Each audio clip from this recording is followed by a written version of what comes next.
Have you ever had to share constructive feedback with someone on your team? Or maybe talk to them about unprofessional behavior or how the way they're supporting you isn't really working? If so, this video is for you.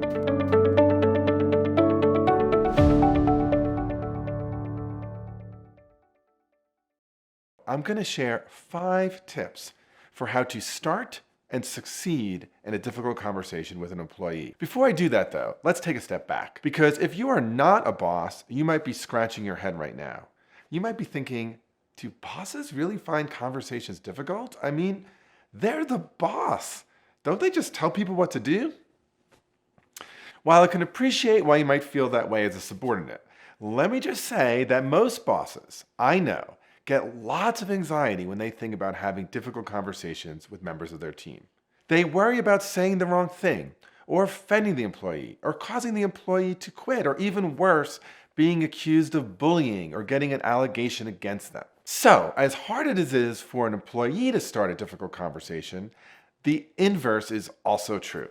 The first step is one that can easily be overlooked, and it's make sure you have a purpose that's actually appropriate for a conversation.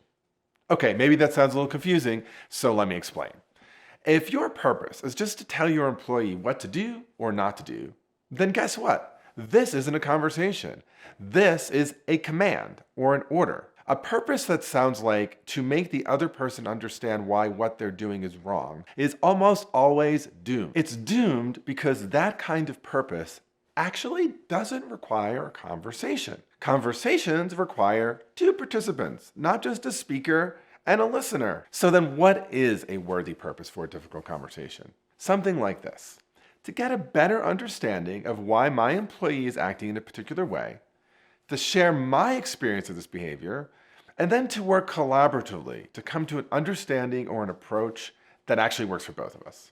So a purpose that frames the conversation as one for joint or mutual learning is way more likely to be effective and to work. Okay, second, once you have a learning purpose, you want to think about what are the emotions and identity questions that might come up for your employee in this conversation. In preparing for a hard conversation with your staff member, take a few minutes to put yourself in their shoes. For example, imagine a situation where you know that one of the qualities that your newly hired associate sees as their most valuable assets is their creativity.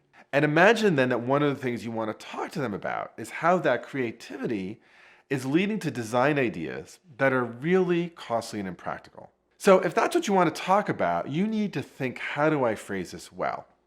Suggesting that this person's creativity is a problem will almost certainly trigger an emotional identity reaction and then defensiveness. So instead, think about, how do I trigger a more positive form of that identity that's aligned with your goals? For example, one thing you might say is, one of the things that's really valuable in what you bring here is your sense of creativity, and so I don't want to squash that.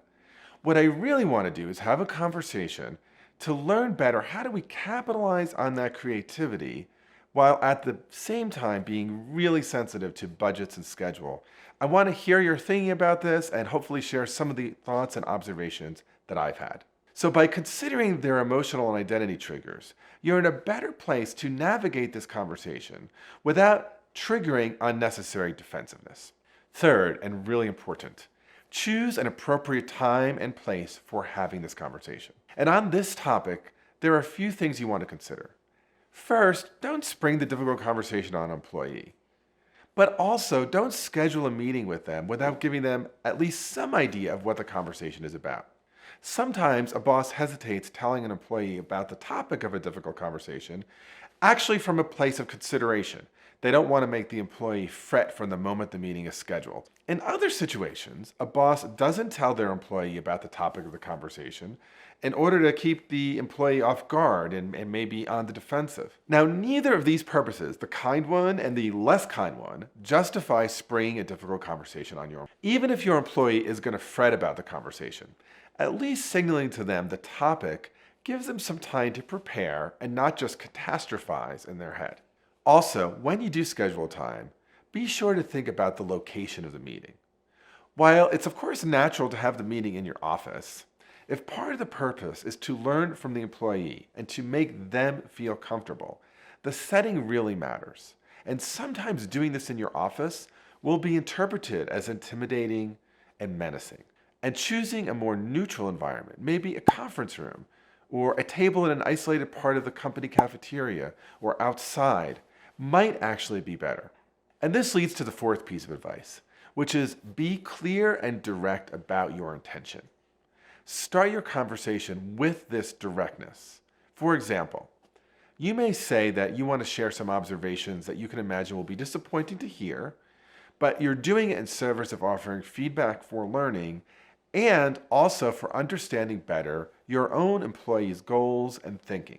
Even though such directness can be hard to deliver, it's actually an act of generosity. Being indirect, hiding a breadcrumb of constructive feedback in an ocean of praise and acclaim, doesn't really do anyone a service. It can confuse the employee, which is never helpful in a difficult conversation. And sometimes the employee will actually miss the breadcrumb. Lastly, and of course this is easier said than done, especially for those of you who are supervisors, be sure to listen way more than you speak in this conversation. As I said at the start, a difficult conversation really only makes sense if we actually believe we have something to learn from the other person. That is, if it's a conversation. And we learn best when we are in listening mode. So resist the urge to talk.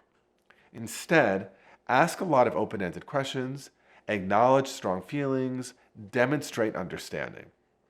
Starting a difficult conversation can be as fraught for bosses as they are for those who are supervised. So when you're a boss, I know it can be tempting to just skip the difficult conversation and hope people get the message through an annual performance evaluation.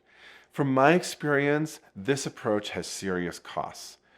Taking the time to have that difficult conversation with your employee can make the difference between them staying with your organization or leaving, can make the difference between them being as productive and useful as possible. It can make the difference between you being an okay manager and a really great one. But if you follow these 5 steps, you're going to be in a much better place to have a productive, peaceful, and satisfying difficult conversation with your employee. If you want to learn more about difficult conversations, keep watching the next 2-part series, How to Have a Difficult Conversation at Work. Also, if you're interested in getting training either for yourself or your staff or both on topics related to difficult conversations, I offer these programs through the Cambridge Negotiation Institute, or you could check out my website, bobbordone.com. And of course, be sure to like, subscribe, and hit the button. I'm Bob Bordone.